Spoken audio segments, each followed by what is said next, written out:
Ravindra B, इनका सवाल ऐसा है कि केवल इस नेचर में इंसान बोलता है, बाकी प्राणी बोल नहीं पाते हैं, तो क्या यह चमत्कार नहीं है? ईश्वर ने केवल इंसान को बोलने की क्षमता दी है। आप जो कह रहे हो वो शायद 200 साल पहले अगर किसी ने कहा होता तो उसको माफ किया जा सकता था, क्योंकि तब जानकारी उपलब्ध नहीं थी। 200-250 साल पहले हर व्यक्ति ये दुनिया में इंसान को बनाया वो ईश्वर ने बनाया होगा ऐसा मानना ठीक था, क्योंकि दूसरे तरीके से वो माने तो कैसा माने, ये सृष्टि कैसे निर्माण हुई, इंसान को किसने निर्माण किया? इन सवालों का क्या जवाब है? ज्योतिबा जी फुले बहुत रैशनल व्यक्ति, जिनके कारण प्रोग्रेसिवनेस जिसको हम कहते हैं, पुरोगामित्व जिसको कहते हैं, रैशनलिज्म जिसे कहते हैं, उसके पितामह माने जाते हैं। लेकिन उनको भी इस सवाल का जवाब नहीं पता था तब, जबकि डार्विन उनके समय में काम कर रहा था। तो उन्होंने कहा था कि ये सृष्टि का एक निर्मिक होता है जिसने निर्माण की, लेकिन बाद में वो कंट्रोल नहीं कर रहा है। दूसरा जवाब देना संभव नहीं था ना। लेकिन आज के जमाने में हमें डार्विन मालूम है, डार्विन की इवोल्यूशन की थियरी मालूम है। डार्विन की इवोल्यूशन की थियरी 100% स्वीकारी गई साइंस की दुनिया में, यह हमें मालूम है। उसने जो बात कही वो 100% वैज्ञानिक ठोस प्रूफ्स के आधार पर कही है, यह हमको मालूम है। और उसके जरिए हमें यह भी आज पता चल गया है कि ये सृष्टि जो हमारी है, जिसको हम सूरज, पृथ्वी वगैरह वगैरह, ये हमारा मंडल है, सूर्य मंडल है, वो कम से कम 450 करोड़ साल पहले पैदा हुआ। सूरज के टुकड़े टुकड़े हुए, उनमें से अलग अलग ग्रह बने। 350 करोड़ साल से लेकर तो 250 करोड़ साल पहले तक यहां पर ऐसा वातावरण बनते गया कि जिसमें से एक पेशीय प्राणी, एमीबा जैसा प्राणी तैयार हुआ। और उसके आधार पर वो इवोल्यूशन के आधार पर, उत्क्रांति के आधार पर वो प्राणी उत्क्रांत होते गए। पहले जलचर, जल में तैरने वाले से लेकर तो जल से संबंधित प्राणी तैयार हुए, और बाद में स्थलचर प्राणी तैयार हुए। और जलचर स्थलचर दोनों प्राणी अभी विचरण कर रहे हैं। और 10 लाख साल पहले 2 पैरों पर चलने वाला इंसान जैसा प्राणी इसी में से बना। अब ये सब बातें हमको आज पता है। सभी प्राणी आवाज करने की क्षमता रखते हैं। अभी हमारा जो अभ्यास कहता है वो ये भी कहता है कि ये ब्रेन जो होता है केवल शरीर इवोल्यूशन के जरिए विकसित होता है ऐसा नहीं है, या फिर इवोल्यूशन की थियरी के अनुसार विकसित होता है ऐसा नहीं है। ब्रेन भी विकसित होता है। तो इंसान सबसे ज्यादा प्रगत ब्रेन प्राप्त करने वाला प्राणी है, और इसीलिए इंसान ने काफी क्षमताएं प्राप्त की है। प्राणी जगत में काफी प्राणी बोलते हैं, उनकी भाषा होती है। अभी आजकल तो हम सबके लिए नेशनल जियोग्राफिक चैनल उपलब्ध होता है।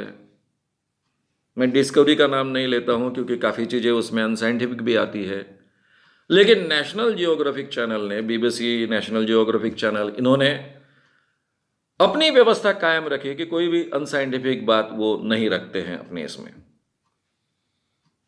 काफ़ी सालों से उनकी परंपरा रही है, इसलिए हम उस पर पूरी तरह से विश्वास रख सकते हैं। वहां हमें कितनी भाषाओं के बारे में, अलग अलग प्राणियों के भाषाओं के बारे में अलग अलग प्रोग्राम्स देखने को मिलते हैं। जैसे समुद्र में सबसे बुद्धिमान प्राणी व्हेल्स हैं, देव मासा जिसको हम कहते हैं मराठी में, व्हेल्स बहुत बुद्धिमान प्राणी है, बहुत बड़ा होता है। ये फिश बहुत बड़ा होता है, फिश है।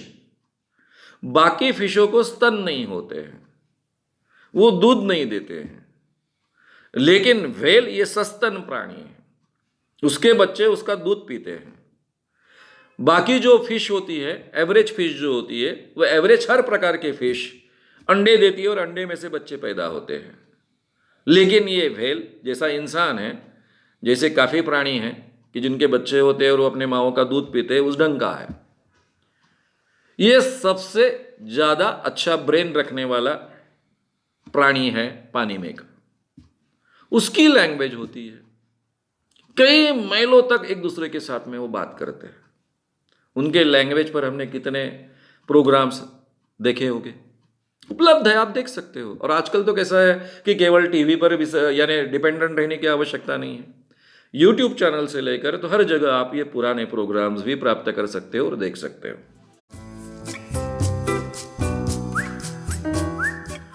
पृथ्वी पर इंसान के बाद में जिसको हम एप कहते हैं, चिंपांजी कहते हैं, वो सबसे ज्यादा विकसित ब्रेन वाला प्राणी है।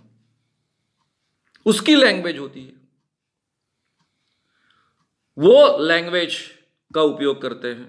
हाथी, उसके बाद में इतना बड़ा प्राणी हाथी, वो बहुत बुद्धिमान प्राणी होता है। यानी जमीन पर जो प्राणी है उसमें इंसान के बाद में एप्स और एप्स के बाद में हाथी माना जाता है। ये किस आधार पर तय होता है? उसके शरीर के प्रमाण में ब्रेन का हिस्सा उसका कितना बड़ा है, कितना विकसित हुआ है, इसके आधार पर यह तय होता है। यानी हमारा स्टडी करने का जो तरीका है वो। हाथियों की भाषा होती है, हाथी अपने इमोशंस प्रकट करते हैं। इसके बारे में कितनी फिल्में हैं, डॉक्यूमेंट्रीज है, हालांकि फिल्में कहना उचित नहीं होगा उसको। तो लैंग्वेज केवल इंसान बोलता है, ये आपकी जो समझ है वो करेक्ट नहीं है। इंसान का मस्तिष्क जो प्रगत था, सबसे ज्यादा प्रगत आज इंसान का मस्तिष्क है, ब्रेन है, सब प्राणियों। उसने उसका उपयोग कर कर भाषा विकसित की। वो भाषा अच्छे ढंग से विकसित क्यों कर पाया? क्योंकि उसमें विचार करने की क्षमता की आवश्यक सभी चीजें ब्रेन में उपलब्ध थी। उसने भाषा विकसित की, इसलिए वो ज्यादा अच्छे ढंग से विचार कर पाया। वो ज्यादा अच्छे ढंग से विचार कर पाया, इसलिए बहुत कुछ वो कर पाया। यानी नेचर में अलग अलग चीजें ढूंढ पाया। अपने हाथ में उसमें शक्ति नहीं थी तो उसने लकड़ी ली, उसको पत्थर बांधा और भाला बनाया। इस ढंग से वो अपने हाथ की शक्ति बढ़ाता गया। दूरबीन खोजकर वो अपने आंखों की शक्ति बढ़ाता गया। दूर से सुनाई दे इसलिए टेलीफोन से लेकर सब चीज़ें विकसित करते गया। इस ढंग से उसने इस नेचर में जो है उसी का उपयोग कर कर, अपने ब्रेन का उपयोग कर कर, ये ब्रेन में जो तार्किक क्षमता है उसका उपयोग कर कर अलग अलग अनुसंधान किए, अपना जीवन प्रगत किया। कुछ अपना नुकसान भी उसके द्वारा करवा लिया, लेकिन ज़्यादातर फायदा करवा लिया। ये पूरा का पूरा मानव जाति का इतिहास है। इसमें चमत्कार का कोई हिस्सा नहीं, ना ही भगवान ने इंसान को बोलने की क्षमता दी है, ना ही भगवान ने इंसान को निर्माण किया है। ये हमें आज के ज़माने में बहुत अच्छे ढंग से मालूम है, उसका पता है। हर विद्यार्थी को ये मालूम होना ही चाहिए। इतना ज्ञान ऑलरेडी हमारे पास उपलब्ध है। इसके बावजूद भगवान को मानना न मानना ये अलग बात है। लेकिन ये सृष्टि कैसे निर्माण हुई, इसके जवाब तो आज हमारे पास है। इसलिए कम से कम आज के ज़माने में इंसान को जो बोलने की क्षमता है वो चमत्कारिक क्षमता है। अरे भाई, 10 लाख साल पहले जो इंसान जन्मा था, इस पृथ्वी पर विचरण कर रहा था, उसके पास कोई भाषा नाम की चीज नहीं थी। वो चिल्लाता था केवल। ये चिल्लाना जो है, मुंह से आवाज निकालना है, हर प्राणी निकालता है। उस सिंबल को एक विशिष्ट चीज के लिए उपयोग में लाना, पानी तो पहले से नेचर में था। इसको पानी कहना कुछ लोगों ने शुरुआत की, बाकी लोगों ने एक्सेप्ट करते गए। पानी का मतलब हमारे सामने तुरंत आ जाता है। शेर, भाई शेर तो था, उसको शेर ही क्यों कुछ कहना? कुछ लोग शेर कहते हैं, कुछ लोग टाइगर कहते हैं, कुछ अलग भाषा में अलग कहते हैं। अगर इंसान ने हमें, यानी भगवान ने हमें, इंसान को भाषा दी होती तो सबकी भाषा एक होती ना। 600 करोड़ लोगों की भाषा एक होती। आज जो पृथ्वी पर पूरे के पूरे 600-700 करोड़ के आसपास लोग हैं, उन सब की एक ही भाषा होती ना। इतनी अलग अलग भाषाएं। हमारे महाराष्ट्र में कितनी मराठी की अलग अलग है, कितनी हिंदी अलग अलग है, कितनी भाषाएं। पूरे देश में जितनी भाषा है उससे ज्यादा भाषाएं तो हमारे केवल भारत देश में। तो इतनी भाषाएं अलग अलग विकसित हुई, इसका क्या जवाब देंगे आप? ये तो इंसान ने विकसित की हुई भाषा है। तो आज के जमाने में ये सब समझने के लिए हमारे पास अवसर है, उतने स्टडीज उपलब्ध है।